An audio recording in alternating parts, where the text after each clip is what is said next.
안녕하세요. 저는 두 딸을 둔 40대 후반의 여자입니다. 자식에게는 아무리 애정을 쏟아도 늘 미안한 게 부모 마음이죠. 저 역시 가진 것 없는 부모라서 사랑하는 아이들을 너무 고생시킨 것은 아닌가 하는 생각으로 오래도록 지내왔어요. 워낙 준비도 없이 이른 나이에 결혼했고 그마저도 빚이나 다름없던 탓에 신혼을 즐길 여유조차 저희에게는 허락되지 않았어요. 정말 친정 부모님의 희생이 없었다면 그마저도 쉽지 않았을 거예요. 친정엄마가 우리 부부를 물심양면으로 돕겠다고 나서주신 덕에 이악 물고 버틸 수 있었어요. 아이가 생긴 후로는 저를 대신해 다니던 직장까지 정리하고 육아에 전념해 주어서 제가 경력 단절 없이 쭉 직장 생활을 할 수 있었으니까요. 동갑내기인 남편도 첫째가 태어난 후로는 평일에는 공장에서 생산직으로 근무하고 주말에는 일용직으로 막일을 하며 쉼없이 지냈어요. 그리고 밤에는 잠을 줄여가며 공부해 결혼 5년 만에 세무사가 되었답니다. 어디 가서 남편이 세무사라고 말하면 돈 관리 걱정 없겠다. 능력 있고 돈 잘 버는 남편 뒀다. 이렇게 말하곤 하더라고요.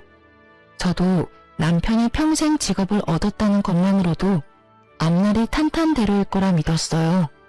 주변 분들이 많이 축하해 주셨지만 유독 시아버지께서 이 소식에 뛸 듯이 기뻐하셨어요. 아버지, 엄마, 나 이제 공장 일도 막일도 안 해도 돼요. 이제 번듯한 직업이 생겼다고요? 이제 고생 끝이에요, 끝. 장하다 아들아. 너희가 결혼하겠다고 했을 때만 해도 걱정이 앞섰는데 이 애비는 이제 걱정 하나도 없다. 세아가 너도 마음고생 많았다. 이제 행복할 일만 남았구나. 아버님께서 응원해주신 덕이죠. 남편 몰래 저희를 얼마나 챙겨주셨어요. 감사해요. 정말 너무 감사드려요. 아니다. 부모가 돼서 너희를 더 챙기지 못해 늘 너희 볼 낯이 없었는데 이렇게 기쁜 소식을 전해주니 내가 우리 아들과 며느리에게 감사할 일이지. 그런데 행복한 일이 찾아오면 그에 반한 일도 겪기 마련인 걸까요? 남편이 세무사가 된 지 얼마 안 돼서 그렇게도 건강하시던 시아버지는 갑작스러운 사고를 당해 별세하셨어요. 앞으로는 좋은 일만 있으리라 믿었던 저희의 믿음은 시아버지의 별세와 함께 무너지고 말았죠. 좋은 소리는 다 듣는 남편의 직업은 그저 허울 좋은 하늘탈이가 되었어요. 시무와 시누의 뒷바라지를 하느라 모아놓은 돈 한 푼 없고 우리 가족이 쓸 생활비도 매번 부족해서 허덕였으니 말이에요. 시아버지의 사별로 홀로 서기를 해야 할 시어머니는 한 번도 자신의 힘으로 돈을 벌어본 적이 없어 무섭다는 이유로 사회생활을 하려고 하지 않았고 나이만 먹었지 여전히 철없이 구는 시민은 자신을 통제하던 시아버지가 없으니 물 만난 고기처럼 하루가 멀다 하고 사고를 쳐댔어요. 아이들이 커갈수록 돈이 많이 드는데 남편이 시댁 챙기겠다고 나서니 우리 가족까지 시댁을 위해 희생해야 했고 어쩔 땐 손해까지 감수해야 했어요. 거기다 시아버지가 세상을 떠난 뒤 그렇게도 자상하던 시모가 마치 다른 사람이라도 된 듯 돌변해서 목소리까지 커지니 감당이 되지 않았어요. 시아버지와 막 사별했을 당시는 시어머니께서 큰 슬픔에 빠져 걱정이 많았는데 마음을 추스르고 난 후에는 온 가족을 주무르려는 독재자에 불과했어요. 시어머니는 시아버지께서 살아생전에는 직장 생활을 하느라 시부모님을 잘 살피지 못하는 제게 바쁘게 일하니 괜찮다고 말씀하시곤 했지만 혼자가 되신 뒤부턴 저더러 이 세상 일은 다 너 혼자 하느냐며 갖은 구박을 하셨어요. 처음엔 혼자라 외로우셔서 그런가 보다고 생각했지만 날이 갈수록 심해졌고 저는 일을 쉬는 주말이라도 자주 찾아뵙기 위해 노력했죠. 하지만 막상 찾아뵈면 시댁에 집안일을 시키고 꼭 저더러 장을 봐오라고 시켰어요. 그런데 황당한 것은 장본값이 20만 원을 넘지 않는 날에는 뭘 해먹으라고 이 장을 보다 말았냐며 잔소리까지 들어야 했어요. 어느새 시어머니에게 우리 부부는 돈 나오는 기계가 되어버린 거예요. 이 문제로 우리 부부는 날이 갈수록 부부싸움의 횟수가 늘었고 그때마다 남편은 자신이 더 노력하겠다는 말뿐이었어요. 그럴수록 저는 화가 쌓여갔고 결국 참지 못하는 상황에까지 이르고 말았어요. 저희 부부를 대신해 아이들을 챙겨주는 친정 부모님께 경제적 여유가 조금 생긴 후에야 작지만 매달 용돈을 챙겨드릴 수 있었어요. 하지만 남편이 시댁을 챙기기 시작하면서 그나마 챙겨드렸던 용돈까지 줄였는데 나중에는 저더러 몇 달만 친정 부모님께 드리는 용돈을 끊자는 겁니다. 이게 말이나 되는 소리인가요? 시댁에 생활비 되느라 친정 부모님께 나가는 몇십만 원을 아까워한다뇨. 저는 결국 남편을 대신해 이 문제를 해결하기 위해 시댁에 찾아갔어요. 어머님, 연락도 없이 찾아와 이런 말씀까지 드리게 돼서 죄송하지만 남편이 챙겨드리는 생활비 대신 매달 용돈으로 드릴까 해요. 어머님께 드리는 생활비가 적은 금액은 아니라 기간이 길어지니 저희에게 부담이 돼서요. 제 말이 어머님께 서운함으로 남지는 않았으면 좋겠어요. 예, 너희가 생활비를 줬으면 얼마나 준다고 그러니? 네 시아비가 벌어다 준 돈의 절반밖에 안 되는 액수야. 나도 원래 씀씀이 줄이고 버티면서 사는 건 모르니? 누가 들으면 돈 1,000만 원은 주는 줄 알겠구나. 저희 네 식구 한 달 생활비만큼 어머님께 드린다는 거 아시잖아요. 맞벌이로 지내는데 외벌이와 다를 게 없을 정도라고요. 아가씨가 사업한다고 벌려놓은 것도 남편이 메꾸느라 진이 빠진다는 건 모르세요? 자식이면 나이 든 부모 돌봐주는 건 당연한 이치 아니니? 내가 네 시아비 보내고 얼마나 힘들었는지 몰라? 너 지금 너희 사리사욕 채울 돈이 나한테 오니 아깝다 이거니? 어?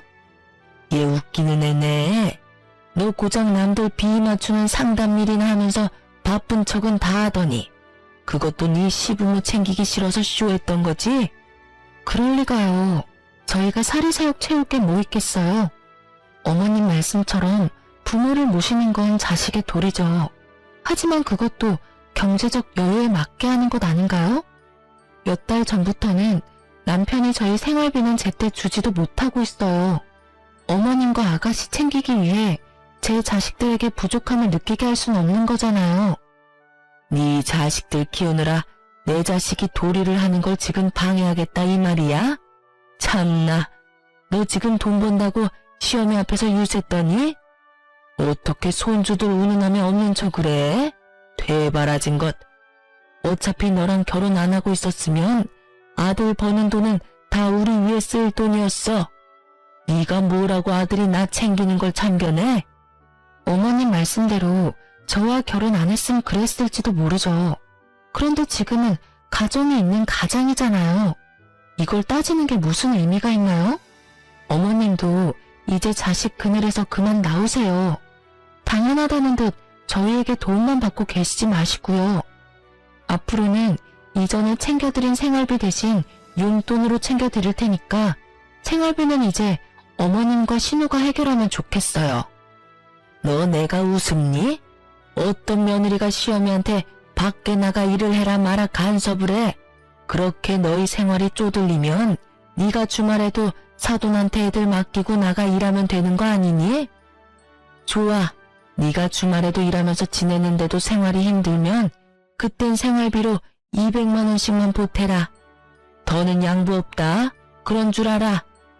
어머님께서 저희 아이들을 돌봐주시는 것도 아닌데 그럴 수는 없죠.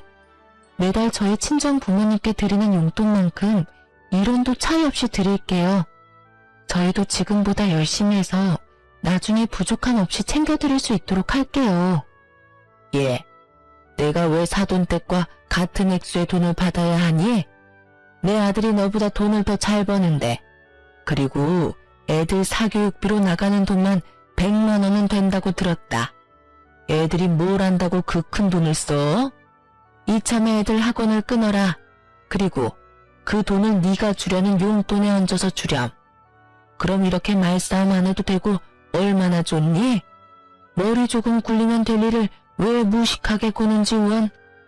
아무리 그래도 친할머니라는 사람이 애들에게 나가는 돈까지 탐내다니 이건 이해의 범위를 넘어섰다는 생각밖엔 들지 않더라고요. 저는 시어머니의 말에 너무 기가 차고 분노가 치밀어 올라 부양가족인 신우더러 정신 차리고 직장을 알아보게 하면 되지 않느냐고 버럭 소리를 쳤어요. 시어머니도 눈이 뒤집혀서는 신우 앞길을 막으려고 한다며 맏며느리가 시어머니한테 주는 돈을 아까워하는 게 맞냐고 노발대발하며 제 머리채까지 잡았어요. 쇼핑을 다녀왔는지 백화점 쇼핑백을 양손 가득 들고 귀가한 신우가 저와 시어머니를 말려 간신히 육탄전에 멈췄네요. 하지만 떡하니 찍힌 값비싼 명품 쇼핑백을 보니 개처럼 쓰는 집안 뒷바라지나 하려고 정승처럼 벌었나 하는 생각에 억울함이 밀려왔어요. 제 고생이 다 남의 식구를 위해 한 것만 같았거든요. 그날 밤 제가 시댁에 다녀왔다는 사실을 알게 된 남편은 어떻게 자기 가족들에게 무례하게 굴 수 있냐며 장남이 집안을 책임져야 하는 거 아니겠냐고 끝까지 저를 설득하려 들었어요. 내가 더 열심히 하겠다고 얘기했잖아. 부부 사이에 그런 믿음도 없이 냅다 우리 집에 찾아가서 그렇게 말하면 누가 좋겠어? 내가 장모님께 드리는 용돈을 평생 끈차는 것도 아니고 몇 달인데 그게 우리 엄마를 찾아가서 따질 정도로 큰일도 아니잖아. 뭐? 큰일이 아니야? 당신은 당신 낳아준 부모만 중요해? 막말로 지금 상황에선 당신네 집안이 짐처럼 느껴지기밖에 더하냐고. 어머님께서 우리 애들을 하루라도 봐준 적이 있어? 매번 말로만 고생한다고 하셨지 우릴 위해 뭐 하나 신경 써주신 적 있냐고. 내가 한두 달도 아니고 언제까지 당신 이러는 걸 보고만 있어야 하는데. 아버지 떠나시고 엄마 힘들어하는 걸 같이 봐놓고도 넌 어떻게 이리도 매정하냐? 장모님이 혼자가 돼도 이럴 수 있어? 적어도 당신처럼 미련하게 굴진 않겠지. 엄마가 어머님처럼 자식 그늘에 숨어만 있으려 하지도 않으실 거고. 우리 애들 앞으로 나가는 돈을 아껴서 주라는 할머니가 어딨어? 나 이제 더는 잠자코 못 있어. 우리 코가 석자야. 제발 정신 좀 차려. 여보, 힘든 건 나도 너무 잘 알아. 하지만 내 가족도 이해 좀 해주라. 당신이 가장이자 장남이라고 생각해봐. 나라고 편하겠어? 매일이 전쟁이야. 당신만이라도 좀 내 편에 서서 이해해줘야 나도 숨 좀 쉬지. 당신까지 이렇게 몰아붙이면 나는 어떡하냐? 어? 남편은 역시나 본인이 장남으로서 최대한 역할을 해야겠다며 고집을 부렸어요. 자기도 매일 힘들게 버티는 거라며 아내인 제가 힘이 되어줘야 하는 것 아니냐는 남편에게 제가 무슨 말을 더 하겠어요. 저는 제가 번 돈은 절대 시댁에 쓰이지 않는 것을 약속받고 매달 드리는 생활비도 100만 원만 드리는 걸로 남편과 이야기를 끝냈어요. 그리고 얼마 뒤 남편이 보낸 생활비가 줄어든 것을 본 시어머니는 그 돈으로 어떻게 살라는 거냐며 난리를 쳤어요. 적어도 200만 원은 줘야 따뜻하게라도 둘이 먹고 살지 않겠냐면서 남편에게 우는 소리까지 하더라고요. 남편은 그런 시어머니의 모습에 안절부절 못했지만 저는 절대 굽히지 않았어요. 그러자 도끼 가득 찬 눈빛으로 저를 쏘아보며 바늘로 찔러도 피 한 방울 안 나올 거라며 막말을 퍼부었죠. 그 후 시어머니는 대놓고 저를 더욱 콜드하기 시작했고 나중에는 시댁에 발도 못 들이게 출입을 막았어요. 이게 이렇게 멸시받을 정도의 문제인가 하는 생각이 끝도 없이 들었지만 좋은 게 좋은 거라고 차라리 잘 됐다 싶어 굳이 관계 개선을 하기 위한 노력은 하지 않았어요. 안 좋은 사이일수록 멀리하는 게 서로 좋잖아요. 어차피 미움받은 김에 저는 정말 며느리로서 최소한만 하며 그렇게 지냈어요. 하지만 여전히 남편은 저 몰래 용돈이라는 명목으로 시어머니와 신우에게 돈을 줬고 우리 가정의 생활은 나아질 게 없었어요. 그래도 더는 가타부타 하지 않았죠. 남편이 제 눈치는 보였는지 더는 신우가 큰 사업을 벌리지는 않았거든요. 그리고 빠듯하지만 이전처럼 친정 부모님께 드리던 용돈도 변함없이 챙겨드릴 수 있었어요. 한창 말하기 좋아할 나이인 아이들이 친정 부모님께 우리 부부의 이야기를 위주할 고주할 말한 탓에 친정 부모님께서는 용돈 받는 걸 부담스러워 하셨지만 남편은 자기 가족들 챙긴다고 저러고 있는데 저도 제 가족을 챙겨야겠다는 생각에 고집을 부렸죠. 이렇게라도 해야 제가 덜 화가 나니깐요. 그렇게 아끼며 지내기를 수년, 늘 어린이로 멈춰있을 줄만 알았던 우리 딸들이 어느새 커서 사춘기에 접어들었어요. 집이 좁아 안방을 아이들에게 내어주고 작은 방에서 남편과 지내지만 시기가 시기인 만큼 아이들도 자신의 방이 필요하다며 조르더라고요. 친구 누구는 혼자 쓰는 방이 우리 집 안방만 하다. 또 다른 친구는 엄청 호화스러운 집으로 이사를 갔다. 이런 말을 하는 것을 들으면서 참 가슴이 미어졌어요. 그 누구보다 열심히 살아왔음에도 아이들에게 더 나아진 것 없는 모습으로 그저 아이들에게 늘 바쁜 엄마가 된 것 같았거든요. 그래도 딱 하나, 제가 지금도 잘했다고 생각되는 한 가지는 그 힘든 와중에도 한 푼 두 푼 아무도 모르게 모았다는 것이었어요. 장장 20년이라는 세월 동안 말이에요. 없는 형편에 허리띠 졸라매고 살면서도 이 돈만큼은 없다고 여기며 지내왔거든요. 저는 다른 건 몰라도 앞으로도 이 허름하고 좁디 좁은 집에서 살지는 않아야겠다고 다짐했어요. 딸들이 더는 잘 사는 친구를 부러워하며 주눅들지 않았으면 했어요.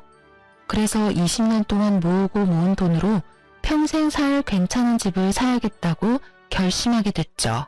그 뒤로 저는 짬짬이 시간을 내서 이사갈 집을 알아보러 다녔어요. 그렇게 지내기를 3개월, 드디어 제 마음속에 쏙 드는 집을 찾게 되었고 계약까지 하게 되었어요. 그리고 계약서를 받아온 그날 남편과 딸들을 거실에 앉히고 계약서를 보여주며 이사를 할 거라는 사실을 알렸죠. 아주 짧은 시간 정적이 맴돈 뒤는 기뻐 날뛰는 아이들의 모습을 볼 수 있었어요. 남편은 사실 여부를 몇 번이나 확인한 뒤에야 눈물까지 글썽이더라고요. 미련한 자신 때문에 늘 피해보는 가족에게 면목이 없긴 했는지 저를 부둥켜 안고는 자신이 고생만 시켰는데 제 덕까지 보게 되어 미안하고 고맙다면서 한참을 북받친 감정을 추스르기 바빴어요. 이사갈 새 집을 보러 간 날은 집을 샀다는 사실을 알린 그 주 주말이었어요.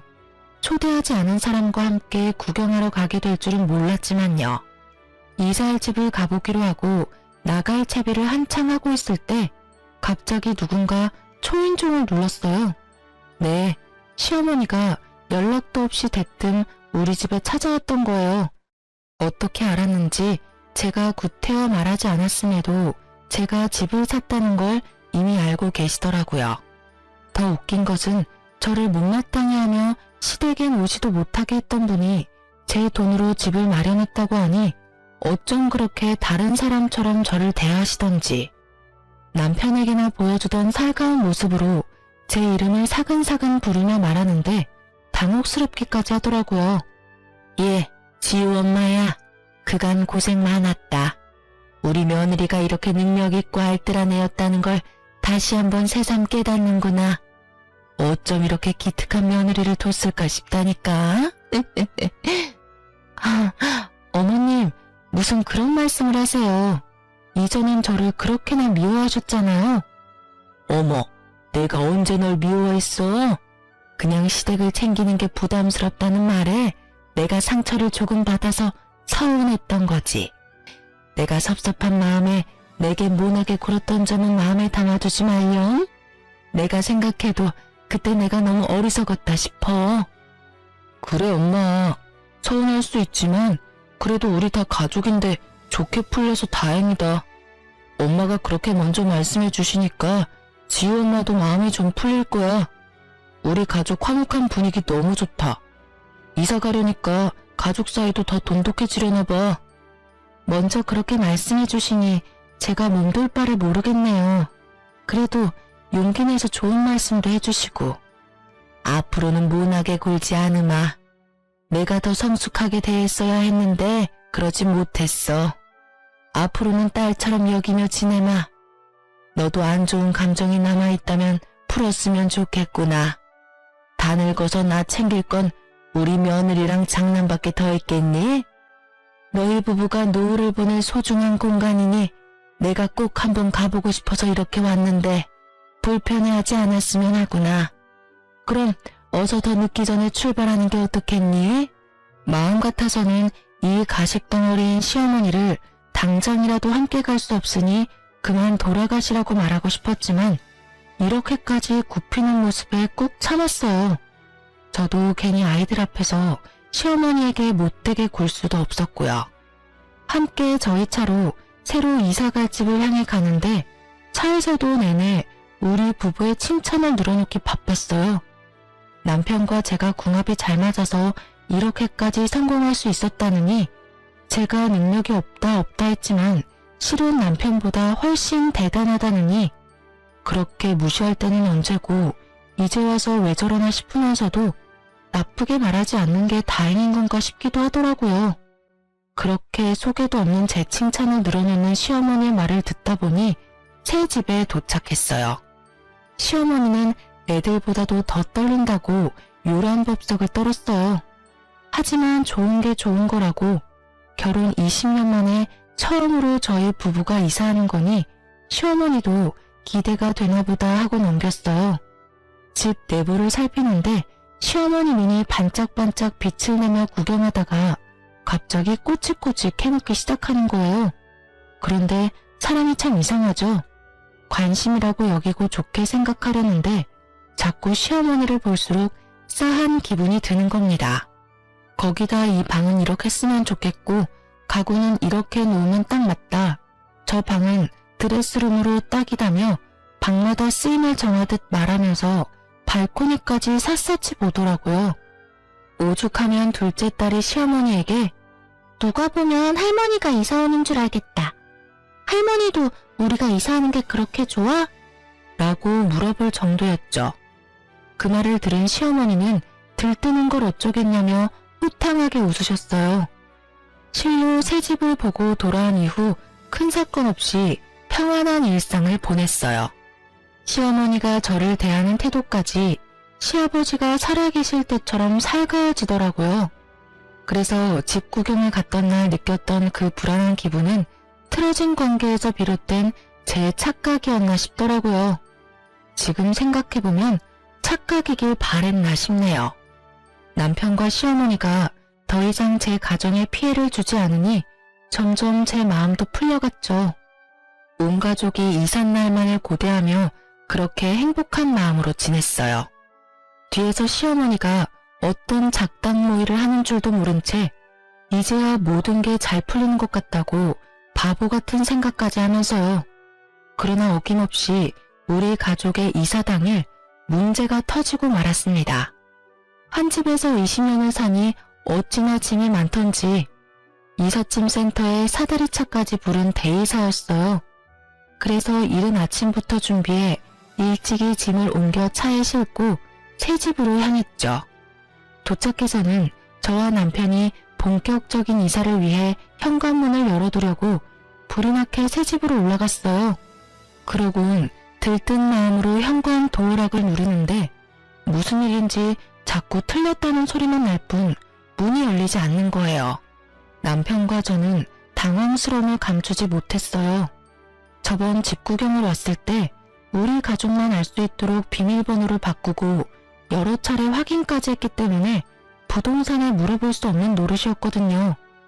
남편과 제가 번갈아 해보았지만 굳게 닫힌 문은 열리지 않았고 5번 정도 틀리니 처음 듣는 소리가 한참을 울리다 멈췄어요.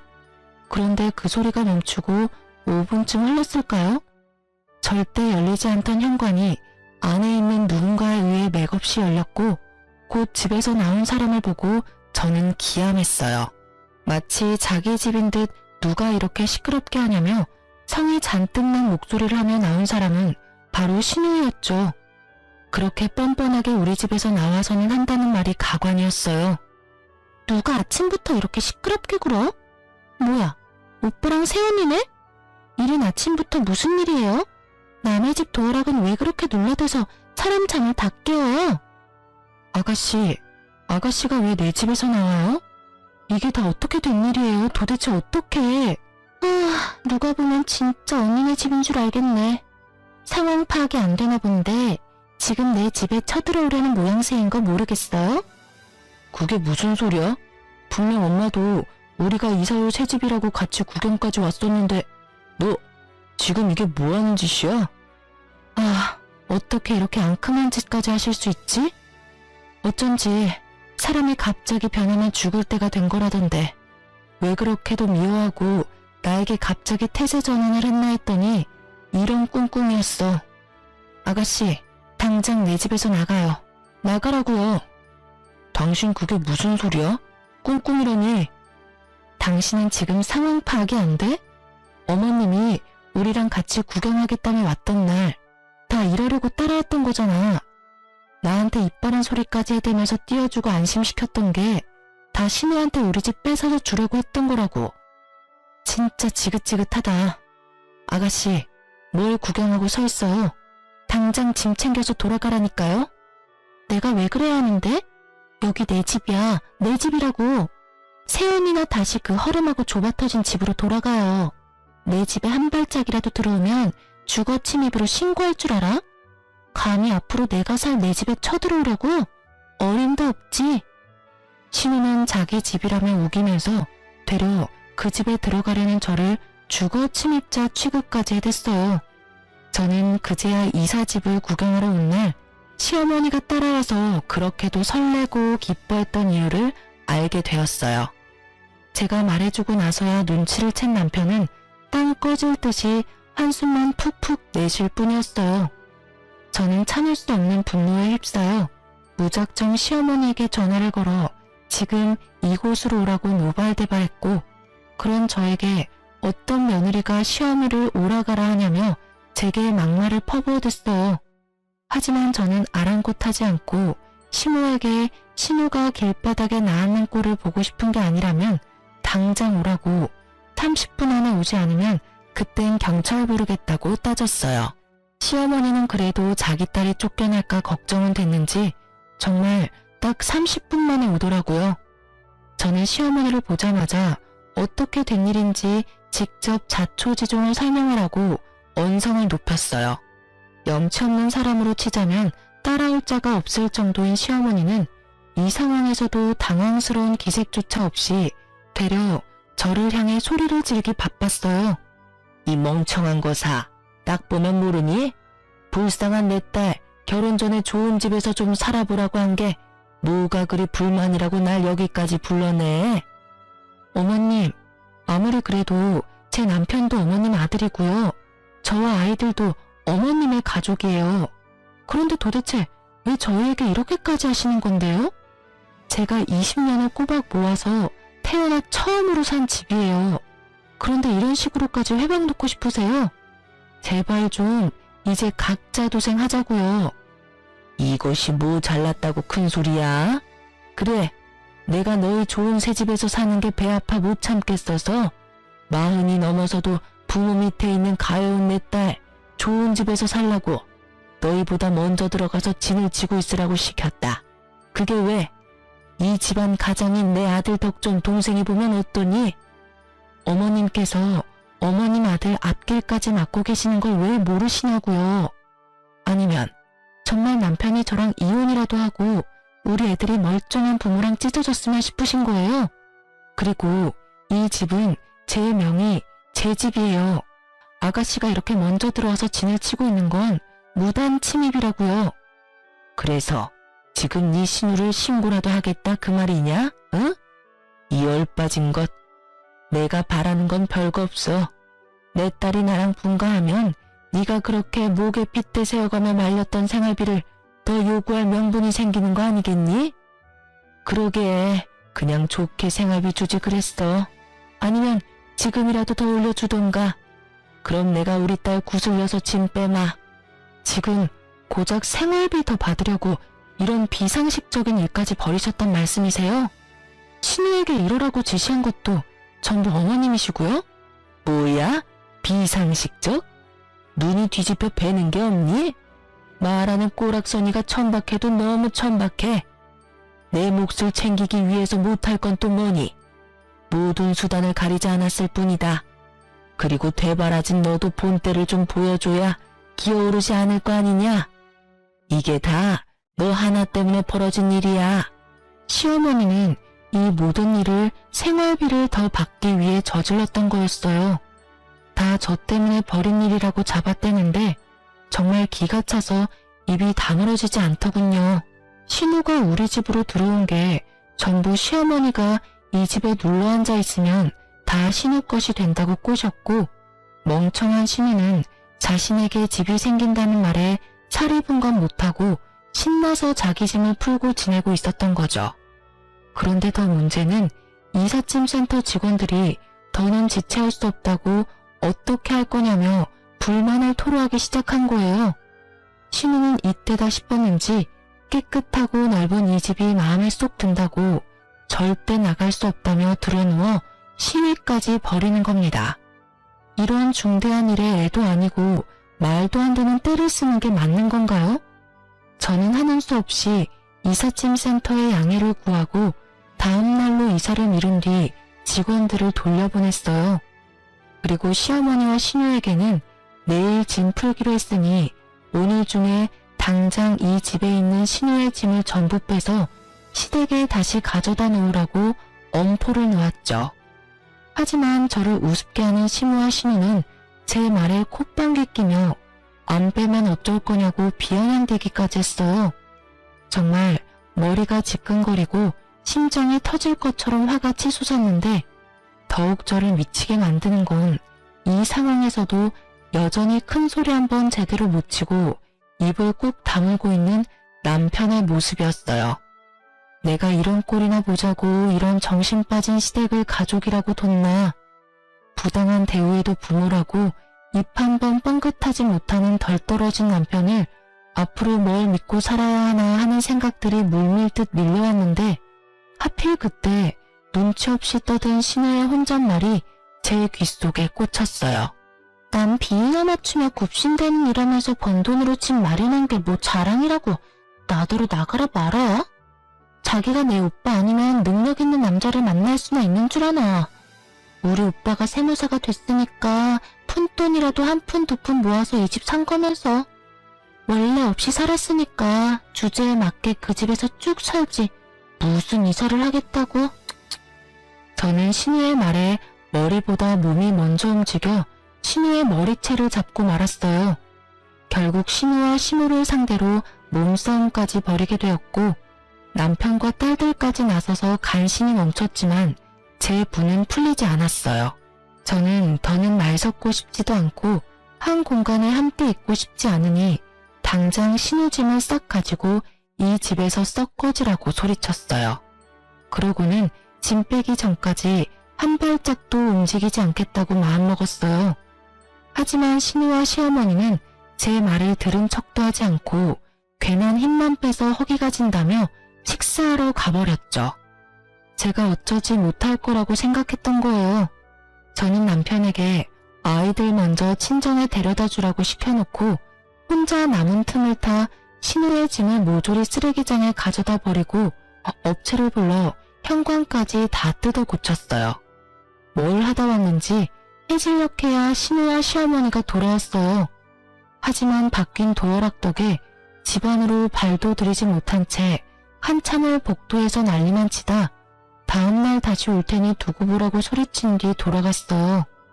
저는 미리 이삿짐 센터에 다음날 짐 옮기는 것을 일찍 했으면 한다고 부탁했고 다행히 우리 때문에 꼬인 일정이 있었다며 이삿짐 센터에서도 흔쾌히 수락해줘서 다음날 시댁 식구들이 쳐들어오기 전에 이사를 모두 마칠 수 있었어요. 남편 짐은 고스란히 시댁으로 다시 보냈는데 그때 잠에서 깼는지 남편이 제게 연락해 이게 어떻게 된 일이냐고 연락이 오더라고요. 저는 내 집에는 당신을 포함해 당신의 가족들은 한 발짝도 들일 수 없으니 그런 줄 알라고 말한 뒤 전화를 끊어버렸죠. 그제야 남편은 위기감을 느꼈는지 세수도 않은 얼굴로 찾아와서는 제게 잘못했다고 싹싹 빌었어요. 여보, 당신 왜 이래? 문 좀 열어봐. 우리 대화로 풀자, 응? 내가 잘못했어. 내가 당신의 편에 섰어야 하는데 미안해.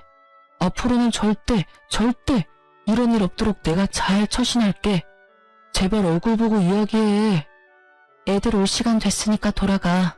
애들한테 이런 추접스러운 모습 보이고 싶은 거 아니면. 그리고 우리 부부는 어제부로 끝이니까 그런 줄 알아. 대화는 내가 아니라 너희 가족이랑 실컷 하면서 살고. 끝이라니 그게 다 무슨 소리야. 지금 이혼이라도 하자는 말이야? 절대 안 돼. 절대. 당신이 많이 화가 나서 욱하는 감정이 이러는 거잖아. 진심 아니라는 거 다 알아. 그럼 내가 내일 다시 올게. 그때까지 마음 다독이고 나서 천천히 대화하자. 내일도 모레도 쭉 당신 낯짝은 이제 꼴도 보기 싫으니까 내 집에 찾아올 생각하지 마. 내 진심을 곡해하지도 마. 나 이제 당신이랑 부부로 살기 싫어. 당신 가족들 때문만 아니라 당신한테 질려. 이혼해. 화가 나서 마음에도 없는 말을 하는 거라며 부정하는 남편이 왜 이리도 멍청하게만 보이던지. 매사에 어물쩍하게 시댁 식구와 우리 가족 사이에서 저울질하던 남편이 꼴도 보기 싫어서 문도 안 열어준 채 인터폰으로 이혼 선언을 해버렸어요. 남편은 이혼하자는 말을 듣고는 울먹거리면서 안 된다고 애원하는데 이미 정이 떨어져 버린 후라 그런지 그 모습조차 소름 끼치더라고요. 저는 그런 남편에게 더는 내 남은 인생에 당신과 시댁은 끼워놓고 싶지 않다고 말했죠. 그런데 남편은 이 말을 듣고 갑자기 돌변해서는 현관을 미친 듯이 두드리며 소리쳤어요. 자식 생각은 안 하고 자기 인생만 생각하는 주제에 뭘 잘났다고 이혼을 입에 올려? 여유 생기니까 나를 짐짝 취급하는 거 아니야? 그래서 내치는 거 아니냐고. 당신만 20년을 고생하면서 살았어? 나도 당신 눈치 보랴 엄마 눈치 보랴 마음 편할 날 없이 아등바등 살아왔잖아. 그런데 이제 와서 뭐라고? 다 이러려고 그렇게 이악 물고 내 동생 내쫓은 거지? 문 열어. 문 열라고. 이제 당신 마음대로 생각해 그럼. 내 집에 무단으로 침입해서 짐까지 풀고 지낸 건 당신 동생이야. 난 내 집을 찾을 권리가 있는 거고. 내가 이런 수모를 겪으면서 언제까지 당신 가족들을 참아줘야 하는데? 남편인 당신도 아무것도 안 하고 방관이나 하고 있는데 내가 뭐하러 당신과 부부관계를 이어가고 남보다도 못한 당신 엄마랑 동생을 가족으로 여기며 살아야 하느냐고. 나도 이제부턴 내 아이들, 내 부모만 챙기면서 살 거야. 네가 혼자 네 부모한테 효도한답시고 우리 힘들게 할 때 나는 차마 내 부모님한테 못했던 효도 나도 이제부터라도 하면서 살 거라고. 그러니까 이혼해. 이혼하자고 제발. 그럼 너도 내가 내 부모 챙길 때 네 부모 챙기지 그랬어. 왜 다 내 탓을 하려고 두는 건데? 네가 못한 건 네 탓이지 내 탓이 아니야. 우리 애들 때문이라도 이혼은 절대 안 돼. 이왕 이렇게 된 거 며칠 애들이랑 시간 보내면서 잠시 생각 정리하고 다시 대화해.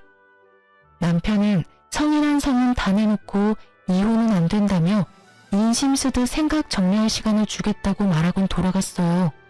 하지만 저는 아랑곳하지 않고 아이들에게 이혼에 관한 설명한 후 동의를 얻고 곧장 이혼소장을 날렸습니다. 그런데 얼마 후 이혼소장을 본 시어머니가 남편보다도 먼저 제 집에 찾아와서는 깽판을 쳤어요. 여태 내 아들 개고생은 다 시켜놓고 뭐? 이혼? 돈 걱정 끝나니까 내 아들을 버리겠다 이거냐? 뭐 이런 게 다 있어? 벌레만도 못한 것이 뻔뻔해도 정도가 있지. 소송 취하해. 양심도 없이 니깎게 이혼은 무슨 이혼이야? 엄마라는 것이 자식한테 죄 짓는 건 줄도 모르고. 어머님, 제가 오늘 이렇게 어머님을 마주한 이유는 그딴 소리나 들으려고 한 게 아니라 그래도 이혼을 앞둔 입장에서 마지막 예의라도 차리기 위함이에요. 이혼은 어머님이 아니라 남편과 하는 거니까 가타부타 하지 마세요. 저희 부부 이혼하겠습니다. 반대를 하시려거든 남편에게나 이야기하세요. 야, 이 되바라진 게 지금 뭐라고 주둥이를 놀리는 거야? 시어머니는 자기 분에 못 이겨 제게 마구잡이로 손을 휘두르며 듣기 거북한 막말을 쏟아냈어요. 저는 이제 정말 끝이라는 마음으로 큰 반항은 하지 않았어요. 그렇게 한참 동안 저를 괴롭히던 시어머니는 저더러 사람도 아니라며 한 번만 더 이혼 얘기를 들먹이면 그땐 진짜 가만두지 않겠다고 경고하고는 돌아가셨어요. 거울에 비친 제 몰골은 암담하더군요. 하지만 괜찮았어요. 저는 시어머니가 제게 한 막말을 전부 녹음한 파일을 챙겨 병원으로 향했고 치료받은 진단서를 떼서 곧장 시어머니를 신고했어요. 그런데 못된 시어머니와 남편은 간사하기까지 했어요. 제가 신고했다는 사실에 겁이 났는지 남편은 그제야 제게 와서는 앞으로 시무와 신우를 안 보고 살겠다며 약속할 테니 이혼소송 취하하고 시무를 신고한 것도 제발 합의해달라며 눈물로 호소하더라고요. 시어머니도 다 늙은 자신의 앞날이 걱정됐는지 문제가 커졌다는 것을 알고는 제게 무릎까지 꿇고 손이 발이 되도록 용서를 구하더군요. 그러면서 하는 말이 제가 아들 덕을 보는 것 같아 눈에 뵈는 게 없었다나요? 더 이상 저희 부부에게 돈 달라는 말도 하지 않겠다는 뻔뻔한 거짓말까지 하는데 우습기 짝이 없더라니까요. 뭐든 때가 있는 건데 왜 그걸 여태 알지 못했는지. 처량한 두 모자의 신세를 보고 있자니 한심할 뿐 긴 세월 겪은 멸시와 차별도 모자라 제가 힘들게 산 아파트까지 공짜로 가져가려 했던 몰상식한 인간들을 용서할 마음은 눈꼽만큼도 들지 않았어요. 그래서 남편과의 일도 시무와의 문제도 법정에서 그 시시비비를 가려 깔끔하게 정리했답니다. 한동안 전 남편과 시무가 저를 찾아와 바짓가랑이를 붙들어대는 통에 다른 이유로 골머리가 썩긴 했지만 그래도 통쾌했어요. 그렇게 무시하던 저에게 법이 무서워 애원하는 꼴이라니 말이에요. 거기다 이혼 후 면접 교섭일이면 딸들이 전 남편을 만나고 왔는데 그럴 때면 애들이 한숨을 푹푹 내쉬게 물어보니 자기들을 만나러 나온 전 남편의 모습이 남루하기 짝이 없어서 마음이 답답하다고 하더라고요. 그런데 나중에야 전 남편이 왜 그런 꼴을 하고 나오는지 알게 되었어요. 그게 전부 딸들에게 동정을 사기 위해 쇼를 벌인 것이었죠. 아이들과 있을 때 전 남편이 신우와 통화를 하고 온 적이 있는데 애들 앞에서 좀 불쌍하게 보여야 애들이 엄마한테 다시 합치면 안 되냐며 말할 거고 애들 부탁이면 애 엄마도 들어준다며 김칫국 시원하게 마신 둘이었어요. 그 통화 내용을 들은 딸들은 그 후로 전 남편에 대한 마음이 돌아서서 전 남편을 보고 싶어 하지도 만나지도 않았어요. 연락도 하지 않을 정도로 큰 실망을 하게 된 거죠. 결국 전 남편은 괜한 꾀만 부리다 자식들과도 멀어지게 된 거예요. 지금은 제 노력으로 얻은 이 집에서 딸들과 복닥거리며 행복한 나날을 지내고 있어요. 긴 세월 텔레마케터로 일한 덕에 얼마 전 좋은 곳에서 스카우트 제의라는 것도 처음 받아보았네요. 막 이혼했을 당시는 벌이가 넉넉지는 않아 여전히 아끼며 지냈는데 이 기회를 잡아 꽤 높은 직위로 진급까지 한 거 있죠. 이제는 그 누구도 제게 무능하다고 손가락질 못할 만큼 능력 있는 엄마가 되었어요. 아이들에 대한 걱정이 많았지만 제 걱정이 무색할 정도로 우리 아이들은 밝고 씩씩하게 자신들의 삶을 개척해 나가는 중이랍니다. 이전과는 달리 가장의 위치에서 딸들을 믿어주고 또 온전히 응원할 수 있는 이 생활이 참 꿈만 같네요. 앞으로도 아빠의 빈자리가 느껴지지 않도록 저는 제 위치에서 아이들과 저 자신을 위해 열심히 그리고 행복하게 지내고 싶어요. 지금부터 시작되는 인생 2회차는 더없이 보람차고 멋들어지게 살아보려 하니 많은 응원 부탁드립니다. 모두 행복하세요.